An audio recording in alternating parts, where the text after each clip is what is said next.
Hi friends, welcomes to Vasantham Saravanan channel. இன்றைக்கி நம்ம சேனலில் தீபாவளி ஸ்பெஷலாக பேக்கரி ஸ்டைல் பட்டர் முறுக்கு எப்படி செய்கிறதுன்னு தான் பார்க்க போகிறோம். வீடியோவில் நான் சொல்லியிருக்க ஒரே ஒரு டிப்ஸை மட்டும் கரெக்டாக ஃபாலோ பண்ணுங்கள். நல்ல கிறிஸ்பியான பேக்கரி ஸ்டைல் பட்டர் முறுக்கு நம்ம வீட்டிலையே சுலபமாக வித்தின் 10 மினிட்ஸில் 1 kgக்கு மேலே நம்ம செஞ்சு முடிச்சிடலாம். அவ்வளோ ஈஸி இந்த ஸ்நாக்ஸ் செய்கிறது. வாங்க இப்போது வீடியோக்குள்ளே போகலாம். வீடியோக்குள்ளே போகிறதுக்கு முன்னாடி நம்ம வசந்தம் சரவணன் சேனலை சப்ஸ்கிரைப் பண்ணாதவங்க சப்ஸ்கிரைப் பண்ணிக்கோங்க. கூடவே இருக்க பெல் ஐக்கானையும் கிளிக் பண்ணிக்கோங்க. நான் இன்றைக்கி இந்த பட்டர் முறுக்கு செய்கிறதுக்காக கடையிலேருந்து வாங்கின அரிசி மாவு தான் பயன்படுத்தியிருக்கேன். மொத்தமாக 3 டம்ளர் அளவுக்கு அரிசி மாவு எடுத்துக்கிறேன். இப்போ இந்த அரிசி மாவு வந்து ஒரு சல்லடையில் சேர்த்துட்டு இதை நல்லா நம்ம சலிச்சு எடுத்துக்கலாம். இந்த அரிசி மாவில் பச்சரிசி மாவா இல்லாட்டி புழுங்கல் அரிசி மாவுன்னு சொல்லி எதுவும் மென்ஷன் பண்ண கிடையாது. இது கடையிலேருந்து பேக்கெட்லலாம் கிடைக்கும் இல்லையா அரிசி மாவு, அதுதான். ஸோ நம்ம வீட்டில் இடியாப்பத்துக்கு அரைச்ச மாவு இல்லாட்டி முறுக்குக்கு அரைச்ச மாவு கூட நம்ம தாராளமாக பயன்படுத்திக்கலாம். இப்போ அடுத்ததாக 3 டம்ளர் அளவுக்கு அரிசி மாவு எடுத்துக்கிட்டோம். அதுக்கு வந்து 1 டம்ளர் அளவுக்கு பொட்டுக்கடலையை அரைச்சி எடுத்த மாவு எடுத்திருக்கோம். இந்த சட்னிக்கெலாம் பயன்படுத்துவோம் இல்லையா பொட்டுக்கடலை, அதை வந்து மிக்ஸி ஜாரில் சேர்த்து அரைச்சி எடுத்து வந்திருக்கேன். அதிலிருந்து 1 டம்ளர் அளவுக்கு இப்போ இந்த மாவு சலிக்கிற சல்லடையில் சேர்த்து அதையுமே சலித்து எடுத்துக்கலாம். கண்டிப்பாக சலிச்சுட்டு தான் பயன்படுத்தணும். இப்போ இந்த பொட்டுக்கடலை மாவையும் சலிச்சாச்சு. இப்போ அடுத்ததான் இது கூடவே ஒரு 1/2 டம்ளர் அளவுக்கு கடலை மாவு எடுத்திருக்கேன். இப்போ அந்த கடலை மாவும் நம்ம வந்து இது கூட சேர்த்துக்கலாம்.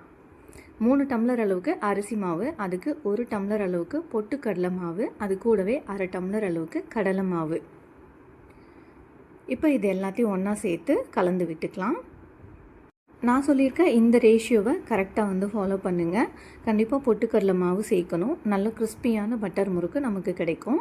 அடுத்ததான் இது கூடவே கொஞ்சமாக ஜீரகம் சேர்த்துக்கிறேன். ஒரு 1/4 டீஸ்பூன் அளவுக்கு ஜீரகம் சேர்த்துக்கிறேன். அடுத்ததாக கொஞ்சமாக ஒரு 1/4 டீஸ்பூன் அளவுக்கு பெருங்காய பொடி சேர்த்துக்கிறேன். இது கூடவே கொஞ்சமாக கருப்பு எள்ளு சேர்த்துக்கிறேன். இப்போ இது எல்லாத்தையும் நல்லா கலந்து விட்டுக்கலாம். இப்போ அடுத்ததாக ஸ்டவ் ஆன் பண்ணிவிட்டு ஒரு பாத்திரத்தை வச்சுருக்கேன். இப்போ இந்த பாத்திரம் நல்லா சூடான பிறகு இதில் 4 டம்ளர் அளவுக்கு தண்ணி சேர்த்துக்கலாம். நம்ம சேர்த்துருக்க மாவு பொருட்களோட அளவு பார்த்திங்கன்னா மொத்தமாக 4.5 டம்ளர் அளவுக்கு நம்ம மாவு பொருட்கள் எடுத்திருக்கோம். அதுக்கு வந்து 4 டம்ளர் அளவுக்கு நம்ம தண்ணி சேர்த்துக்கிட்டோம்னா கரெக்டாக இருக்கும். எப்போவுமே நம்ம எந்த ஸ்நாக்ஸு செய்கிறதா இருந்தாலும் எவ்வளோ மாவு எடுத்துக்கிறோமோ, இப்போ 5 டம்ளர் மாவு எடுத்துக்கிறோம்னா அதுக்கு வந்து ஒரு 1/2 டம்ளர் அளவுக்கு தண்ணி வந்து கம்மியாக சேர்த்துக்கணும். இந்த மாவோட அளவை விடவும் இந்த தண்ணியோட அளவு வந்து கொஞ்சம் வந்து குறைவாக இருக்கணும். இப்போ அடுத்ததாக இந்த தண்ணி கொஞ்சம் சூடாயிடுச்சு. இதிலே வந்து 4 டீஸ்பூன் அளவுக்கு பட்டர் சேர்த்துக்கிறேன்.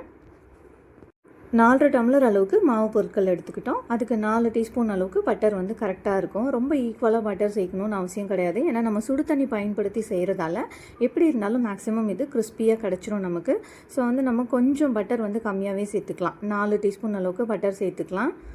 ரொம்ப அதிகமாக நம்ம பட்டர் சேர்த்துக்கிட்டோம்னாலும் எண்ணெய் குடித்த மாதிரி வந்துடும் இந்த பட்டர் முறுக்கு. ஸோ வந்து ஒரு 4 டீஸ்பூன் சேர்த்துக்கலாம். சேர்த்துட்டு இதை தண்ணியோடு நல்லா கலந்து விட்டுக்கலாம். இப்போ அடுத்ததாக இது கூடவே தேவையான அளவுக்கு உப்பு சேர்த்துக்கலாம். இப்போ இந்த தண்ணியோடவே நம்ம உப்பு சேர்த்துக்கலாம். அப்போ தான் இது நல்லா கரைஞ்சி நல்ல ஈவனாக நமக்கு வந்து இந்த டோ ரெடி பண்ணுறதுக்கு ஈஸியாக இருக்கும். இப்போ இந்த தண்ணி நல்லா சூடாகி கொதிக்க ஆரம்பித்த பிறகு நம்ம சேர்த்துக்கிட்ட பட்டர் வந்து அதில் நல்லா மெல்ட் ஆகி சேர்ந்துருச்சு. இப்போ சேர்த்துக்கிட்ட உப்பு இது எல்லாத்தையும் நல்லா மிக்ஸ் பண்ணி விட்டுட்டு தண்ணி கொதிக்கணும். தண்ணி கொதிக்கும் போது நம்ம கலந்து வச்சுருக்க மாவை வந்து அடுப்பு சிம்மில் வச்சுட்டு கொஞ்சம் கொஞ்சமாக இந்த தண்ணியில் சேர்த்துக்கலாம். மாவு மொத்தத்தையும் சேர்த்த பிறகு இந்த தண்ணியோட நல்லா மிக்ஸ் பண்ணி விட்டுட்டு அதுக்கப்புறமா ஸ்டவ்வை வந்து ஆஃப் பண்ணிடலாம். ஸ்டவ்வை வந்து மாவு சேர்க்கும் போது கம்ப்ளீட்டாக ஸ்லோ ஃப்ளேமில் வச்சுருங்க. இதை நல்லா மிக்ஸ் பண்ணி விட்டுட்டு அப்படியே நம்ம மூடி போட்டு வச்சிடலாம். இது வந்து கம்ப்ளீட்டாக சூடு வந்து ஆறணும். ஸோ ஆறிட்ட பிறகு தான் கை பொறுக்கிற அளவுக்கு சூடு வரும்போது தான் நம்ம வந்து பட்டர் முறுக்கு செய்ய ஆரம்பிப்போம். ஸோ அது வரைக்கும் இதை அப்படியே மூடி போட்டு வச்சிடலாம். இந்த சூட்டிலே இந்த மாவு வந்து நல்லா வெந்து வரும் நமக்கு. நார்மல் வாட்டரை பயன்படுத்தி கூட நம்ம இந்த டோ வந்து ரெடி பண்ணலாம். ஆனால் சம்டைம்ஸ் பார்த்திங்கன்னா இந்த அரிசி மாவு அதில் ஏதாவது ப்ராப்ளம்ஸ் இருந்துச்சுன்னா, அதாவது அது பச்சரிசி மாவா இல்லாட்டி புழுங்கல் அரிசி மாவா நமக்கு எதுவுமே தெரியாது. சில அரிசி மாவு வந்து கொஞ்சம் கடுக்குன்னு வந்துடும். இந்த பட்டர் முறுக்கோட சைஸுமே பார்த்திங்கன்னா கொஞ்சம் திக்காக இருக்கும். ஸோ அதனால் நம்ம ரிஸ்க் எடுக்க வேண்டாம்னு சொல்லிட்டு சுடு தண்ணியிலே வந்து இந்த டோ ரெடி பண்ணி வச்சுருக்கேன். இப்போ இது அப்படியே ஆறிட்டுருக்கட்டும். அதுக்குள்ளே ஸ்டவ் ஆன் பண்ணிவிட்டு ஒரு வானலியை ஹீட் பண்ணி வச்சுருக்கேன். இப்போ இந்த பட்டர் முறுக்கு பொரிக்கிறதுக்கு தேவையான அளவுக்கு எண்ணெய் சேர்த்துக்கலாம். இதில் இப்போ எண்ணெய் சேர்த்துட்டு இது அப்படியே சூடாகட்டும். இப்போ நம்ம பட்டர் முறுக்கு செய்கிறதுக்காக மாவு ரெடி பண்ணி வச்சுருக்கோம் இல்லையா, அதோட சூடு குறையிறதுக்கு மேக்ஸிமம் ஒரு 1/2 அன் ஹவர் ஆச்சும் ஆகும். இப்போ இந்த மாவோட சூடு வந்து கை பொறுக்கிற அளவுக்கு குறையணும். அதுக்கப்புறம் தான் நம்ம இதை எடுத்து டோ ரெடி பண்ண ஆரம்பிக்கணும். இப்போ பாருங்கள், இந்த மாவு எடுத்து நல்லா கிளறி விட்டுட்டு அதுக்கப்புறம் நம்ம கையாலே அழுத்தம் கொடுத்து பிசைஞ்சோம்னா அழகாக சப்பாத்தி மாவு பதத்துக்கு சாஃப்டாக ரெடி ஆகிடும். தேவைப்பட்டால் கொஞ்சமாக தண்ணி தெளிச்சிக்கலாம். மேக்ஸிமம் வந்து இந்த தண்ணியோட அளவு கரெக்டாக இருக்கும். தேவைப்பட்டால் கொஞ்சமாக தண்ணி தெளித்து அதுக்கப்புறமா நல்ல சாஃப்டான டோவாக சப்பாத்தி மாவு பதத்துக்கு ரெடி பண்ணிக்கலாம். இப்போ அடுத்து தான் முறுக்கு குழாய் எடுத்து வச்சுருக்கேன். அதில் நம்ம பட்டர் முறுக்கு செய்கிறதுக்கான அந்த ஸ்டார் வச்சுருக்கோம் இல்லையா, அதை வந்து சேர்த்துருக்கேன். சில முறுக்கு குழாயில் இந்த ஸ்டார் வச்சு வந்து ஒன்று தான் இருக்கும், சிலதில் வந்து 3 வந்து இருக்கும். அதாவது 3 கண் வச்ச மாதிரி இருக்கும் அந்த அச்சு. ஸோ நம்ம எது வேணாலும் பயன்படுத்திக்கலாம். 3 கண் வச்ச அச்சு இருந்தால் நமக்கு சீக்கிரத்துலேயே வேலை வந்து முடிச்சிடும். இப்போ இந்த முறுக்கு குழாயில் தேவையான அளவுக்கு மாவு சேர்த்துக்கலாம். சேர்த்துட்டு இதை க்ளோஸ் பண்ணி வச்சுக்கலாம். இப்போ அடுத்ததாக நம்ம எண்ணெய் காஞ்சிடுச்சா என்னன்னு சொல்லி செக் பண்ணிக்குவோம். இந்த பட்டர் முறுக்கு செய்கிறதுக்கு எண்ணெய் வந்து நல்லா காய வச்சுருக்கணும். அதுக்கப்புறம் நம்ம இந்த பட்டர் முறுக்கை எண்ணெயில் புழிஞ்சு விடும்போது ஸ்டவ்வை வந்து மீடியம் ஃப்ளேமில் வச்சுக்கணும். நம்ம வந்து இந்த முறுக்கு மிக்சரு இது எல்லாத்துக்கும் சொல்லியிருப்போம் ஸ்டவ்வை வந்து ஹை ஃப்ளேமில் இருக்கணும்னு சொல்லிட்டு. ஆனால் பட்டர் முறுக்கு செய்கிறதுக்கு மட்டும் நமக்கு வந்து எண்ணெய் நல்லா சூடான பிறகு ஸ்டவ்வை மீடியம் ஃப்ளேமில் வச்சுக்கணும். ஸ்டவ்வை நம்ம ஹை ஃப்ளேமில் வச்சுட்டோம்னா இதோட மேல் லேயர் மட்டும் சட்டுன்னு கிறிஸ்பி ஆகி உள்ளுக்குள்ளே வந்து அப்படியே ஹார்டாக இருக்க மாதிரி இருக்கும் வேகாமல். ஸோ அதிலே நம்ம வந்து வெளியில் எடுத்துருவோம். அதனால் மீடியம் ஃப்ளேமில் மெயின்டைன் பண்ணிக்கோங்க. இப்போ இந்த பட்டர் முறுக்கை நம்ம டேரெக்டாகவே எண்ணெயில் புழிஞ்சு விட்டுக்கலாம். எண்ணெய் நல்லா காஞ்சிட்ட பிறகு செக் பண்ணிவிட்டு அதுக்கப்புறமா எண்ணெயில் டேரெக்டாக புழிஞ்சு விட்டுக்கலாம்.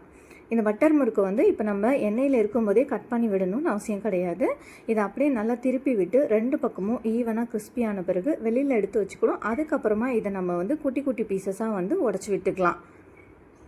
இல்லை நம்ம உடனே வந்து எண்ணெயில் சேர்க்குறோம் இல்லையா, அந்த டைம்லேயே வந்து ஒரு நைஃப் வச்சியோ இல்லாட்டி இந்த கரண்டியை வச்சு இந்த பலகாரம் எடுக்கிறோம் இல்லையா, அதை வச்சோ வந்து நம்ம கட் பண்ணியும் விட்டுக்கலாம். எப்படி வேணாலும் செஞ்சுக்கலாம்.